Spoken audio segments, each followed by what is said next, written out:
الصلاة والسلام على رسوله الكريم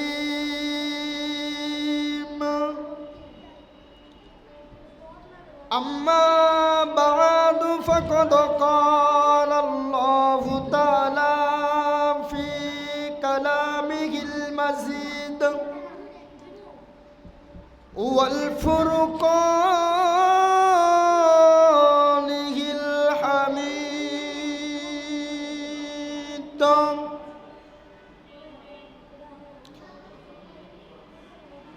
وقال رسول الله صلى الله عليه وسلم الدنيا مازرة الآخرة وقال الله تعالى كل نفس ذائقة الموت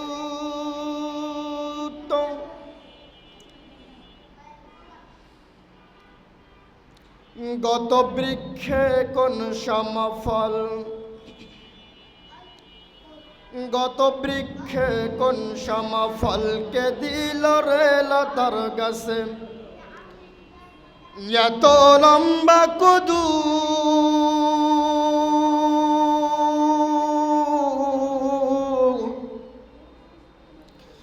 কার আদেশে মৌমাছিরা মৌসাকে দেয় মধু শিমুল গাছে কে দিল রে নরম নরম তুলা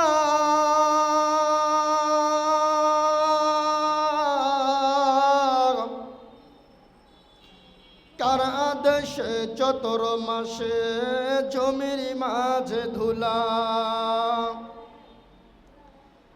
মাড ভরা গই কে দিল রে শস্য শ্যামল ধান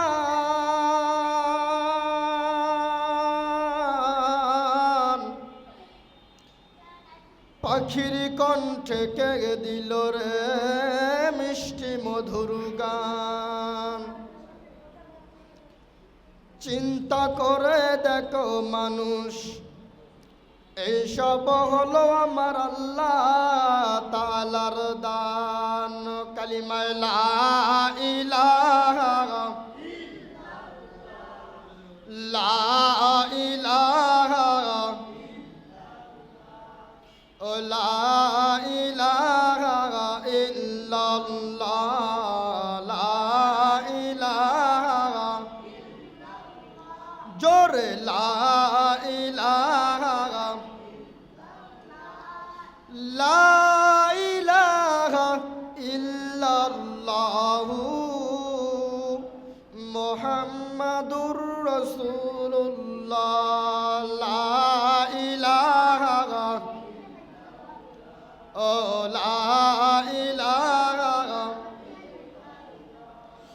লা ইলাহা ইল্লাল্লাহ আসিয়া খেলা প্রেমের খেলা আইরে ফেরাউন দিল তার কত জ্বালায়া আসিয়া খেলে প্রেমের খেলা আইরে ফেরাউন দিল তার কত জ্বালা ফেরাউন বলে আসিয়া রে তুই মুসার কালিমা সারিয়া দে আসিয়া বলে জীবন দিব আসিয়া বলে মরে যাব তবু সারিব না এক আল্লাহ লা ইলাহা ও লা ইলাহা লা ইলাহা ইল্লাল্লাহু মুহাম্মাদুর রাসূলুল্লাহ সাল্লাল্লাহু আলাইহি ওয়াসাল্লাম। প্যারে হাজিরানে মজলিস, উপস্থিত দিনদার পরহেজগার মুত্তাকিন ইমানদার ভাই ও বাবাজিরা, সামনে উপস্থিত আছেন মাদ্রাসার কচিকাঁচা ছাত্র ভাইয়েরা এবং প্যান্ডেলের আশেপাশে যে সমস্ত ভাইয়ের রাস্তাঘাটে ও দোকানপাটে আছেন, সকলকে আহ্বান করে বলছি, সকলে আল্লাহ পাকের জান্নাতের বাগানে এসে বসার চেষ্টা করবেন। তাহলে আল্লাহ পাক আপনাদেরকেও এই মাহফিলের উসিলায় জীবনের গুনাহ মাফ করতে পারেন। একবার জোরে গন সুবহানাল্লাহ। জোরে বলা যায় না সুবহানাল্লাহ? আজকে এই মাহফিলে আমাদেরকে আসার জন্য এবং বসার জন্য সুযোগ করে দিলেন। সেই মহান সুবহানাহু ওয়া তাআলার দরবারে লাখ কোটি শুকরিয়া আদায় করছি। কেউ জবান বন্ধ রাখবেন না, সকলে উচ্চ আওয়াজে বলি আলহামদুলিল্লাহ। দরুদ সালাম পেশ করছি বিশ্ব মানবতার মুক্তির দূত, বিশ্ব মানবতার মুক্তির দিশারি, সৈয়দুল মুরসালিন, ইমামুল মুরসালিন, খাতামুন নবীন, রহমাতুল লিল আলামিন জনাবে মুহাম্মদ রাসূলুল্লাহ। সকলে জবান ছেড়ে দিয়ে উচ্চ আওয়াজে বলি সাল্লাল্লাহু আলাইহি ওয়াসাল্লাম।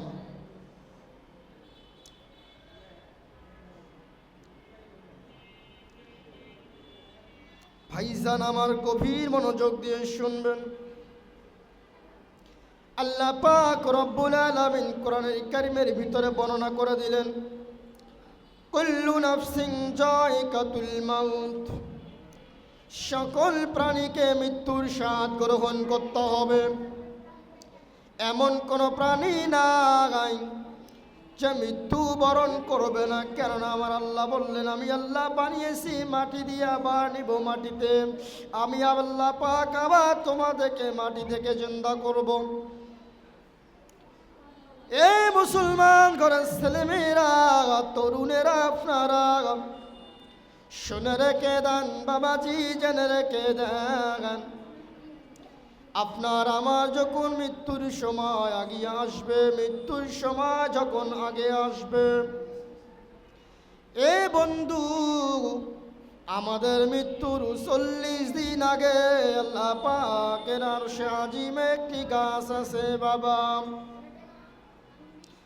বাবাজিরা আমার, আরশে আজিমে একটি গাছ আছে বাবা। এ বন্ধুরা আমার, যখন কোনো ব্যক্তি মারা যায় তার 40 দিন আগে ওই গাছ থেকে একটি পাতা পড়ে হযরতে মালাকুল মাউত আজরাইল আলাইহি ওয়াসসালাতু ওয়াসসালামের কাছে পড়ে যায়। হযরতে মালাকুল মাউত আজরাইল আলাইহি ওয়াসসালাতু ওয়াসসালাম ওই সময় পাতাটা দেখেন, অমুকের পুত্র অমুকের নাম লেখা আছে। এ নওজোয়ানেরা, তরুণেরা, ওই পাতাটা আজরাইল আলাইহি ওয়াসসালাতু ওয়াসসালাম নিয়ে তার সঙ্গে রেখে দেন। এইবার সঙ্গে রেখে দেওয়ার পরে, সঙ্গে রেখে দেওয়ার পরে এরপর যখন 40 দিন ঘনিয়ে আসে, 40 দিন যখন শেষ হয়ে আসে, 40 দিন শেষ হয়ে আসার পরে হযরতে মালাকুল মাউত আজরাইল আলাইহি ওয়াসসালাতু ওয়াসসালাম তখন কি করেন, ওই ব্যক্তিটার জাহান কবজ করার জন্য এগিয়ে আসেন। এ সোনার মানিকেরা, যুবকেরা, তখন ওই ব্যক্তিটা জাহান কবজ করার জন্য হযরতে মালাকুল মাউত আজরাইল আলাইহি ওয়াসসালাতু ওয়াসসালাম এসে যায় বাবা। লোকটা যদি ঈমানদার হয়, লোকটা যদি আমলদার হয়, তাহলে তার জাহানটা কবজ করা হবে। কোন শিশু বাচ্চা যখন নিজের মায়ের দুধ পান করতে করতে ঘুমিয়ে যায়, বাচ্চা যেমন বুঝতে পারে না, আল্লাহ পাক বলেন তখন ওই ব্যক্তিটার জাহান কবজ করা হবে। মায়ের কোলে শিশু বাচ্চা যেমন ঘুমিয়ে থাকে, কোনো দিশ পায় না, তদরূপভাবে ওই ব্যক্তিটার জাহান কবজ করা হবে। জোরে কোন সুবহানাল্লাহ। এ সোনামানিকেরা, যুবকেরা, গভীর মনোযোগ দিয়ে শুনে নেন। এরপর যখন মালাকুল মউত আজরাইল আলাইহিস সালাম যখন কোনো বৎকারের জাহান কব্জ করার জন্য আসেন, কোনো বৎকারের জাহান কব্জ করার জন্য যখন আসবেন, বাবাজিরা আমার এত কষ্ট পাবেন, এত কষ্ট দেওয়া হবে। আল্লাহ পাক বলেন, আল্লাহ রসুল বলেন, ওই ব্যক্তিটা জাহান এত কঠিনভাবে কব্জ করা হবে, এত কঠিনভাবে তার জাহানটা নেওয়া হবে।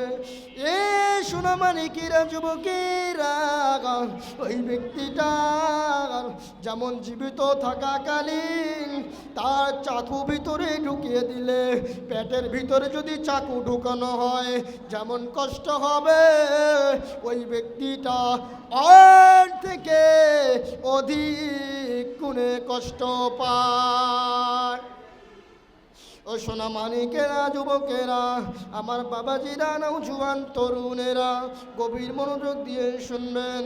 এইবারে ওই ব্যক্তিটা জাহান কব্জ করার জন্য হযরতে মালাকুল মউত আজরাইল আলাইহিস সালাম এসে যায়।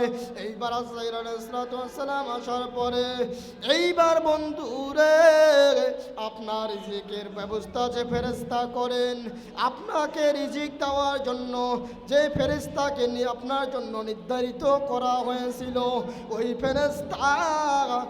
ফেরেশতা এসে আপনাকে বলবে, ও আল্লাহর বান্দা, আমি সারা দুনিয়া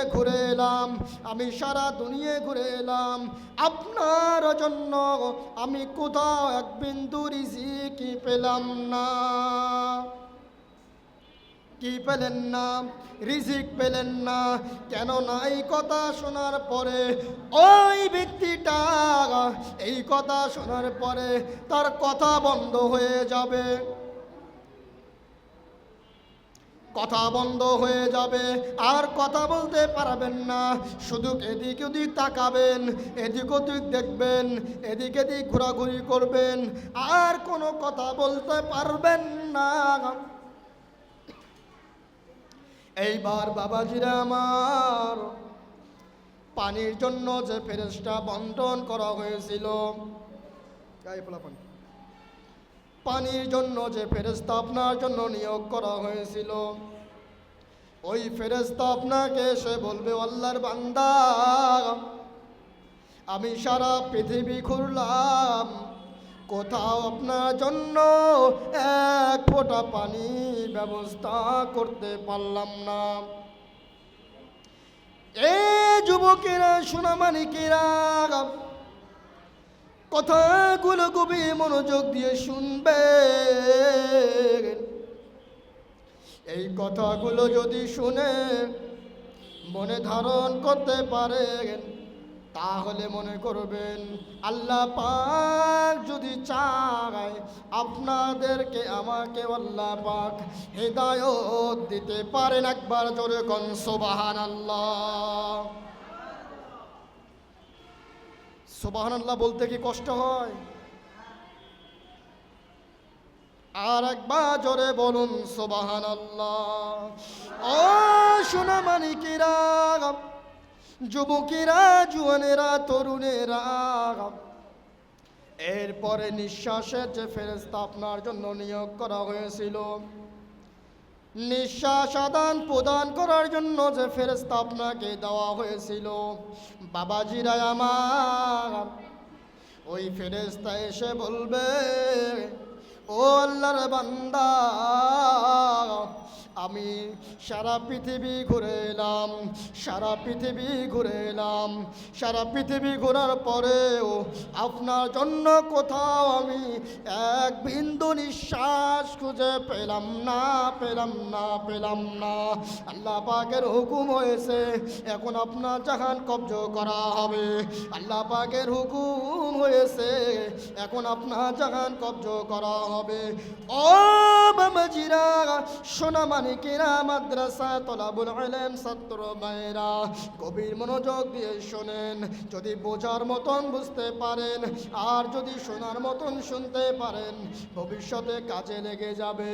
এই ভয় যদি কারো অন্তরে থাকে, মৃত্যুর ভয় আর মৃত্যুর যন্ত্রণা যদি কারো ভিতরে থাকে, এ বন্ধু, ওই ব্যক্তিটা কখনো নাফরমানি করতে পারে না। কথা বলেন ঠিক না ব্যাঠিক? ওই ব্যক্তিটা কখনো নাফরমানি করতে পারে না, আর ওই ব্যক্তিটা কখনো কারো চকুলখুরি করতে পারে না বাবা। ওই ব্যক্তিটা কখনো মানুষের সঙ্গে প্রতারণা করতে পারে না। ওই ব্যক্তিটা কখনো কোনো মানুষকে কষ্ট দিয়ে কথা বলতে পারে না। কথা বলেন ঠিক কিনা? ও সোনামানিকিরা, যুবক ভাইরা, বাবাজিরা, মায়েরা, বাবুনেরা, বেটিরা, আশপাশ থেকে যারা শুনতেছেন বাবা, গভীর মনোযোগ দিবেন। এইবারে মালাকুল মউত আজরাইল আলাইহি ওয়াসাল্লাতু ওয়াসসালাম আপনার কাছ থেকে আপনার জাহানটা কবজ করা হবে। ও বন্ধু, জাহানটা কবজ করার সময় আপনার বুকের ভিতরে ওই মালাকুল মউত আজরাইলের হাতখানা ঢুকিয়ে দিবে বাবা। তার হাতের মধ্যে এত বড় বড় নখ থাকবে। ওই হাতটা যখন আপনার বুক চিরে যখন আপনার বুকের ভিতরে ঢুকিয়ে দেওয়া হবে, বুকের ভিতরে ঢুকে দেওয়ার পরে আপনার কলিজাটা টান দিয়ে আপনার রুহটা টান দিয়ে বাহির করে নিয়ে আসবেন। এইবার বাহির করে যখন নিয়ে আসবেন, রুহটা আপনার কাছ থেকে চলে যাবে বাবা। এই বন্ধু, মনে করবেন রুহ চলে গিয়েছে, আর কোনো কিছু হবে না, আর কোনো কষ্ট হবে না। রুহ তো চলে গিয়েছে, লোকটা মারা গিয়েছে, কিছুই বুঝতেও পারবে না, কিছু শুনতেও পারবে না, কিছু দেখতে পারবে না। না না না, মরণের পরেও ওই ব্যক্তিটা সব কিছু শুনতে পারে এবং দেখতেও পারে। কথা বলেন ঠিক কিনা? সোনামানিকেরা, মৃত্যুর পরে ওই ব্যক্তিটা নিজের কানেও শুনতে পায়, নিজের চোখেও দেখতে পায় বাবা। বন্ধুরে আমার, এইবারে বাবাজিরে আমার, এবার আপনার আদরের মহব্বতের স্ত্রী, আপনার আদরের সন্তান, যাদের জন্য এত অট্টালিকা বানাইলা, যাদের জন্য আপনি এত বাড়ি ঘর দুয়ার করলা, যাদের জন্য কোটি কোটি টাকা কামাই করলা, যাদের জন্য ঘুষ খাইলা, যাদের জন্য সুদ খাইলা, ওরে যাদেরকে ভালো রাখার জন্য এত কিছু করলা, সেই মুহূর্তে আপনার ছেলেমেয়েরা আপনাকে চিনবে না। না চিনে আপনাকে কি করবে? অতি দ্রুত আপনার খাট থেকে আপনাকে নামিয়ে দিবে। কথা বলেন ঠিক কিনা? মরণের পরে আপনাকে খাটে রাখবে নাকি? মরণের পরে আপনি যাদের জন্য এত কিছু করলেন, তারা আর আপনাকে চিনবে না। এত সুন্দর খাট, এত সুন্দর তোষক, এত সুন্দর বিছানা থেকে আপনাকে নামিয়ে দিবে। আহারে, এত সুন্দর গায়ের পোশাক, এত সুন্দর মোবাইল, এত সুন্দর হাতের ঘড়ি, এত সুন্দর রূপচেহারা, এত দামি দামি পোশাক তোমার ছিল। ও বন্ধুরা আমার, এই দামি পোশাকগুলো আপনার গা থেকে খুলিয়ে নেওয়া হবে, আপনার গা থেকে পোশাকগুলো খোলা হবে, একখানা চাদর গায়ে বিছিয়ে দেওয়া হবে, একখানা চাদর বিছিয়ে দিয়ে আপনাকে ঘর থেকে বাহির করবে বাবা। যে খাটের কোনো বিছানা নাই, যে খাটের কোনো তোষক নাই, যে খাটের কোনো বালিশ নাই বাবা, ওই খাটের মধ্যে আপনাকে শায়িত করা হবে। আপনাকে শায়িত করার পরে এইবার আপনাকে গোসল দেওয়ার জন্য কেউ কেউ গরম পানি করবে, আবার কেউ ঠান্ডা পানি নিয়ে আসবে, আবার আপনার জন্য কাফনের কাপড় রেডি করবে। বাবাজিরা আমার, এইবার গরম পানি যখন রেডি হয়ে গেল, ঠান্ডা পানি যখন রেডি হয়ে গেল, এইবার গোসল দেওয়ার জন্য তিনজন ব্যক্তি যখন রেডি হয়ে গেল, ওই ব্যক্তির সম্মুখে যখন যায়,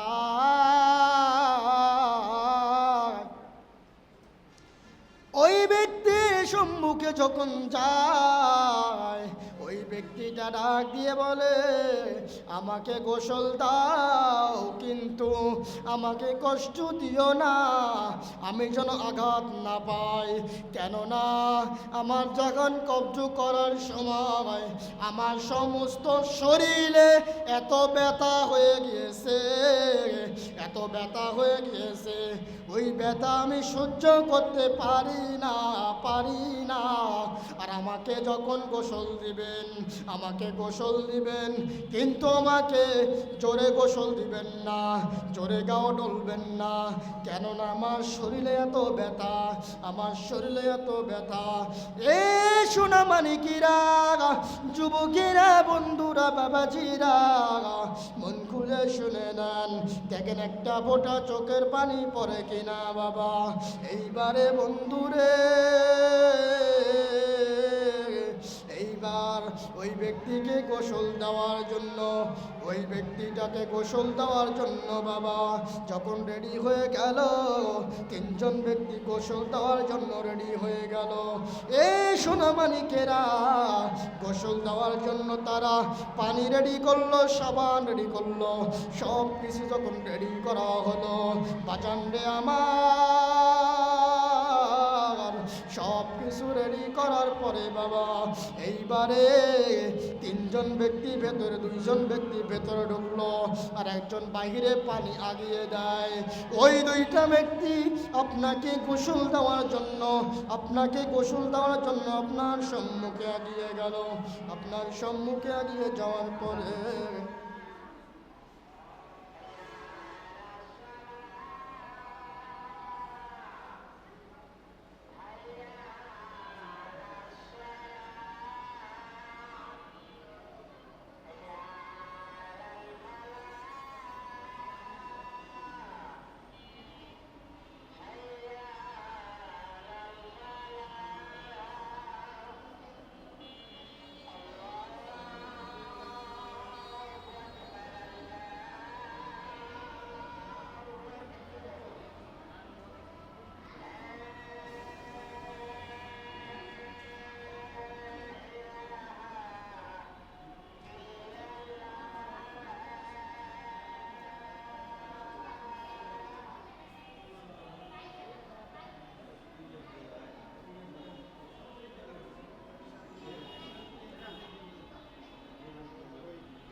আলহামদুলিল্লাহ, আমরা যারা আলোচনা শুনলাম, আল্লাহ পাক যেন আমাদেরকে আলোচনা শুনে এবং বুঝে আমল করার তৌফিক দেয়। সকলে বলি আল্লাহুম্মা আমিন। একটু জোরে বলা যায় না আল্লাহুম্মা আমিন? আল ইনসাফ হাফিজিয়া মাদ্রাসা, এটা হচ্ছে নবীর ঘর, যেটা নবীর হাদিস এবং আল্লাহ পাকের কোরআন সমূহ শিক্ষা দেওয়া হয়। এই মাদ্রাসা যতটুকু আমি জানি, এই মাদ্রাসা ইনসাফের সহিত পরিচালিত হবে। কারো উপরে জুলুম করা হবে না, কারো সাথে অন্যায় করা হবে না। এই মাদ্রাসা ইনসাফের সহিত পরিচালিত হবে, যেখান থেকে উন্নত মানের হাফেজ বের হতে পারবে এবং তারা উন্নত মানের হাফেজকে বের করার জন্য চেষ্টা করবেন। একবার জোরে বলুন সুবহানাল্লাহ। জোরে বলা যায় না সুবহানাল্লাহ? এই মাদ্রাসা থেকে আশা রাখি আল্লাহ পাক যদি চায়, তাহলে ভালো একজন হাফেজে কোরআন হয়ে বের হবে ইনশাআল্লাহ। সকলে আমার জন্য দোয়া করবেন এবং আমিও